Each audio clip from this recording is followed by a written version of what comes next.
Hey, welcome to another episode of Coach's Corner, where everyone will meet and talk to their favorite AI coach, maybe most passionate coach around AI, really focused on combining the mental as well as the physical aspects and helping people achieve optimal performance and break through barriers. Super passionate about coaching in general and AI coaching, helping the global contact center agents deliver a better customer experience. And super excited.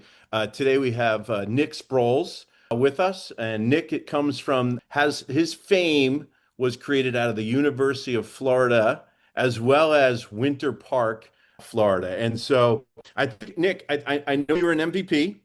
I know in Florida you were Player of the Year, and I know you were a starter in the Super Bowl. I think everyone here wants to know, did you win the Super Bowl, Nick, or I not? think you might be mistaking me for Nick Foles. Oh, no, no. I thought you were in the high school Super Bowl in Florida your senior year. I thought you were the East starter in that game. Oh, yes, I was in the East All-Star game. Yeah, I don't think we came out victorious in the East All-Star game, but definitely some fun memories back from the high school days down in Awesome. Florida. Yeah, and then college, I think you had the privilege or honor or misfortune of playing with Kyle Trask. I think the University of Georgia folks remember him, and also Felipe Franks were two guys that you played with, and maybe even Kyle Pitts was hanging out with you guys at the same time. So that must have been fun. Tell us a little bit about that experience playing with those guys who are now in the NFL. Maybe not all of them, I don't know, as of August 2012. Yeah, it was a great experience. I came in the University of Florida as a walk-on quarterback in 2016. So we were all in the same class with me, Felipe Franks, and Kyle Trask. They came a semester early, so they kind of had their semester to duke it out and be like, all right, we actually really like each other. And then after that, everyone was just pretty much friends and competing together. And it's just a great camaraderie when you have a room like that you're working really hard and you see some guys where they want to compete against each other and maybe dislike each other. But for our quarterback room, it was we're going to help each other get better. And I really enjoyed that time. And then you talk about Kyle Pitts. I mean, a lot of Falcons fans here in Atlanta Yeah. have their opinions on him, but he was one of those guys. I believe he's 2 years younger than me, and when he showed up, I remember me and my buddy just saw him. We were two walk-ons, and we looked at him as a true freshman. We're like, that guy's going to be special. And if you look at his career at the University of Florida, it was very special. Yeah, we had a few of those at JMU in my day, just these gifted specimens of human talent and it was just awesome watching them. But also I think you coached for a few years, maybe a couple of years at JMU, Holy Cross, so you had a pretty good coaching career before joining the folks at Scotland, right? The commercial real estate now is kind of where you're hanging your shingle. And I love the background. Is that one of the buildings you own right behind you there, Nick? No, we're in this building right here, 1100 Peachtree, and this is just the view out into the Atlanta, the Midtown skyscape. Not bad. I think the coaches at Georgia Tech during games, they have that same view, which is pretty cool. I don't think you had that view at Holy Cross or JMU during games outside the stadium, did you? Yeah, the view is a little different than Harrisonburg, Virginia, or Worcester, Mass. So Yeah. definitely a different feel. Hey, out of curiosity, right? Being a guy who's grown up as an athlete in sports, made his career as a coach, right? And then moving over into corporate real estate. I did find out that you were a pretty intellectual human being, so I'm sure it wasn't a difficult jump after being an honor roll student throughout your life. Tell me about these guys at Scotland, right? Training, coaching. You feel as though they got it right, and if so, why? Or what advice do you have for them for the next Nick Sproles comes in there? So I think they do some really special things. The president at Scotland, right? His name's Blake Rogers. He's a former coach too. He coached, I believe, Division III basketball for a couple of years, and he's done a phenomenal job running this firm. And one thing that he thinks is really big, and our whole firm is really bought into, is culture. So what we look on is everyone will take it's a personality test kind of that kind of identifies your strengths, weaknesses, basically how you're wired. And they'll use that to bring on new hires and be like, all right, we need this personality type, or this personality type will work well with this personality type. And just kind of making sure he's there to coach you how you need to be coached. So I think that's one big thing that sets us apart. And then from a training perspective, it's just a lot of good people. And I mean, in the industry I'm in commercial real estate, it's hard to get going, and a lot of won't give you your time because that's kind of how you learn. And I've been fortunate that great people here have given me a ton of their time. I'm just getting going, and it's been a great learning experience just having people dive into me and give their time to me. Awesome, man. I love it. I love this cultural index, right? The key is fit, right? If you don't fit, your skills don't really matter, Nick. And I guess what Blake's doing there is he's making sure he doesn't invite any cancers into his locker room. I don't know if you ever played with any of those, or if you might have been one. Were you the cancer in the locker room? I was not one. I do have a name that comes to mind that I will not share, but Yeah, yeah, you're good. We don't have to share it, right? The A few of my fellow teammates said, Dan, you're either the motivator or you might actually be the cancer in the locker room. We'll let you know next week. But you got to stop, riding us during the game. Oh man, Lenny Crawshaw. Lenny Crawshaw was pitching a no-hitter going into the eighth inning, and no one was sitting near him, Nick. And I went over, sat right next to him. He's like, McCann, you better get the hell away from me, or I will punch you in the face, right? So. Yeah, I was that is one thing I learned from our conversation earlier is that you don't go by the rules. No, no, definitely not. But hey, tell me about like in your lifetime, right? And getting this passion for some of the things that you've done in your life that's led you to today. Is there anyone that stands out, maybe Nick, as a coach, as a mentor, somebody that really helped you say, "Hey, I think this might be for me." Where does that come from and why? Yeah, I think one of my favorite coaches that I've had that really helped me fall back in love with the game of football was Brian Johnson. He played quarterback at Utah back in the day. He was OC in between their Super Bowl runs, and I believe he's with the Commanders now. But he came in with Dan Mullen my junior year and was just a great coach, great quarterback coach. He knew how to separate the let me be friends and joke around with these kids, but then also when it's time to be hard and it's time to work hard, we're going to put you in your place, and you're gonna work hard and you're gonna behave the right way. So I think just the way he had fun with it, but also was strict on us, just really made me fall in love with the game again, and especially just his knowledge and how he taught it. He just taught it really simple, and I think that's a big thing in coaching is it's how to make complex things simple. So that having him as a quarterback coach was really great for me. Yeah, that's awesome. Yeah, and you talk about kind of having fun, right? After all, I mean, football is a sport, right? And you go play sports in order to enjoy yourself and have fun and be around the guys. But there is that other side of it, right? Which is we're playing for championships, right? And we're playing to win. And so what was it, what was the piece that you feel as though, you really saw that he brought to his coaching where he could mix fun, where it's not fun like, hey, just go, do anything you want, but it's fun in terms of we're here for a reason, and that reason is to win. But let's enjoy the process. Let's enjoy what we're doing, or why are we here anyway? What was it that you saw, Nick? Yeah, so there's a ton of meetings, especially once you get to that level. You're meeting nonstop, and then as quarterbacks, we would go in early and meet extra compared to everyone else. So just the way he would structure those meetings with starting with just talking to everyone, and we're just joking around talking about our day before we really get into football, I think really helped paying attention in meetings as opposed to just sitting down and getting straight to the film and just black and white. And then he's always just having fun and just really keeps your attention on engage in the meetings. And I think that was a big thing for him. Yeah, that's awesome. I think engagement, we've had a few folks on the show talk about engagement and really listening and being around folks and making them feel inclusive. I think that's kind of what you're saying about the locker room and the environment that he made. And look, as you got into coaching, right? I know you're up in the booth for a while, you're on the field, you're working with college level Division I athletes like yourself.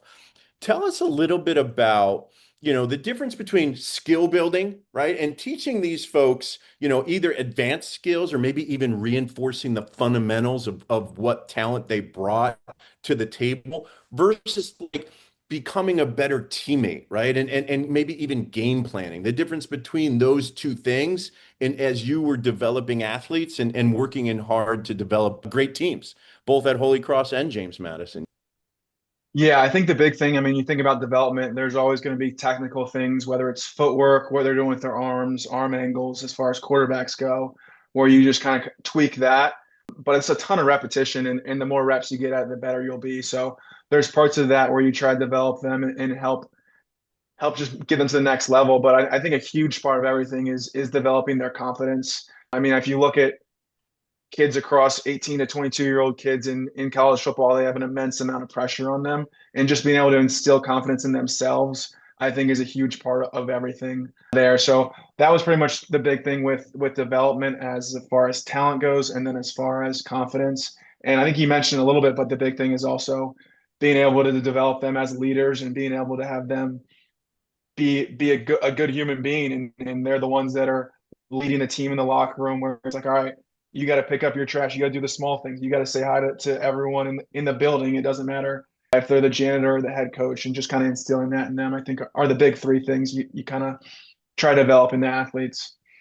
Yeah, I love it. I love it. And you talked about reps. I love that concept, right? You got to get your repetitions. You got to get your practice in, right? I think that that's what SymTrain's all about. After you and I met for coffee this morning, I was on a call with a customer, and they're like, "Hey, new customer, right?" And they're like, "We love this sim training thing, but how are we supposed to add something new to our training and our curriculum, and then reduce the time that it takes to train somebody up?" And we were saying like, "Hey, look, in 1 hour, if you did like round robins, like with a team, and like you're like, hey, my turn." Like we did this at batting practice all the time, or like coaches would like they'd run batting practice and kids would get like 5 swings in an hour. And it was like the worst possible way to run a practice. Meanwhile, instead of running like 10 stations, and kids are getting like 100 swings in an hour compared to 5, right? So it is pretty awesome to drive that level of repetition and reinforcement, especially around particular skill sets. You mentioned footwork, arm angle, and a lot of that has to do with, first off, as a great coach, you need to understand and know what's going on, but being able to analyze. What's the difference between, kind of analyzing, some of your athletes as you're working with them side by side versus being up in the booth and watching a game and working with your offensive coordinator to really pick apart a defense and try to win from an analytics perspective? Did you bring a lot with you, or was it more, hey, we need to observe and kind of figure out what's going on now? How would you either game plan for that? And Nick, that's two totally separate questions. You can handle them that way as well. Yeah, so I think from an analytical perspective, my role on game day was up in the booth and just kind of identifying the defenses. So we had an analytics guy that would he kind of handled more of timeouts, fourth downs, when to go for it, when to punt, when to call timeout. So that I didn't really have any role in the analytics as far as that goes in the booth. And then your other question was, Just analyzing the athletes, knowing, hey, they need to work on their footwork or their arm angle, right? Because if my arm angle is perfect and you're helping me fix my arm angle, I might be pissed or I might get worse, right? yeah, so I think there is two sides of that. I mean, you do want to handle all that in the off season leading up to fall camp, and just making sure you get that where it needs to be by game day. And hopefully the hay is in the barn by then, and you're not touching it. But there are going to be instances where maybe your quarterback's getting a little antsy back there because there's a lot of pressure. You just got to sit in the pocket, sit like trust your O line, move your feet. But once you get to a game day, usually the hay's in the barn, and you just got to let them go out there and perform and make. I love it. And you said it twice. I wrote it down the first time you said it, and then you came over the top and said it again. And I'm thinking to myself, this farm boy from Winter Park, Florida, right? If not many people know where Winter Park is, there is a lot of horse country in Florida. There's even these big open land gator farms and all these things. But Winter Park is like literally right in Orlando area. Yeah, Ryan in So Orlando. So not much farming there. I'm not sure where. I think that might be a Chesley line. He's from Pennsylvania. I'm okay. not sure. I'm not sure where I got that saying from. Fair enough. But putting the hay in the barn does make you stronger too, which is a nice way to work out. And look, you mentioned an analytics person and that was representing your team, and you might not have done as much analytics. But when I met you for coffee earlier, you were talking about picking apart defenses, predicting things that they might do, and kind of my term, analyzing, how they were setting up and coverage and different tendencies that Yeah. you can share, right? So I think you either not giving yourself as much credit as you don't want to seem like, hey, I did it all, but from that perspective. Hey Nick, what about in your day as a player, right? And then as a coach for a few years, different technologies, right? Technologies related to coaching, technologies related to an athlete who's learning to kind of get to an optimal level. And look, being able to get recruited to go play at University of Florida Division I football is a really big deal. I think we mentioned, MVP, Player of the Year, and really hitting a very, very high level of your sport. What any technologies that you can look back on and think about has helped you or helped you as a coach? Yeah, I think technology is definitely changing in the football world and everywhere in the world. The big thing that's come along that's helped coaches is PFF, which is automated, and it just kind of gives you all the data you can put in. Show me clips of passes 20 yards down the field to the right side with 3 minutes left in the game, and it'll pull up 20 clips and you can select your team. So that's just Nice. made it way easier for coaches to pull clips, pull situations. So that's the big difference there. And then there's definitely some more in-depth things the higher you get up. I mean, if you've heard the stories, not firsthand, but from Jaden Daniels, hearing his stories with the simulator, being able to read defense, and we talked about it earlier. It's the reps, so he's stealing reps without actually having to be on the field. So I'm interested to see if that will take off in the future. Just to see if it's able to reach a broader audience. Hell yeah. Well, I mean, I know a company called SymTrain that steals reps for global contact center agents by simulating all of their job scenarios and helping them practice and get those reps. So definitely taking off in the business world. I could see Jaden getting it based on his first year, right? And what he was able to accomplish. If he's doing it, I'm doing it. Let's put it that way, Nick. Yeah, I think a lot of people think the same way as you on that one. Yeah, hey, cool. So, hey, look, a lot of, making a move, as a coach, as a player into corporate real estate, into the corporate world, what advice as a coach for an athlete moving over to, corporate America, corporate job and making that transition? And look, I spent an hour with you today, and I was actually really impressed with your comprehension and understanding of the corporate real estate, commercial real estate market in Atlanta. I did notice that you interned during school at CBRE and some other firms. So this wasn't your first rodeo or first time out of the barn there. But what advice do you have for athletes, making that transition that they can fall back on and use their experience and their background to find the same success that you're finding, Nick? Yeah, I think athletes do have a lot of success, and it is an attractive attribute is to be an athlete. From everyone I've talked to, people are like, oh yeah, athletes seem to have a lot of success in this industry. And then there's a couple other industries where whether I'm out cold calling and other people are trying to hire me, it's just people like athletes. And I think the thing you fall back on is your hard work and knowing that, all right, there's going to be a system and I'm going to work hard at it to achieve what I want to achieve. And you're never, I think as athletes, we're kind of trained to be able to take criticism as well. So other people, it could be harder for you to say, all right, you're not doing that great. But as an athlete, it's like, tell me what I'm not good at, and I want to get better at it. So I think that's just kind of how we're wired. And I think I saw a clip of Travis Kelce talking about it when he was acting, and he's like, all right, tell me what I'm sucking at, and I'll get better at it. And I think that's just kind of how athletes are wired. That might be different than the rest of the population.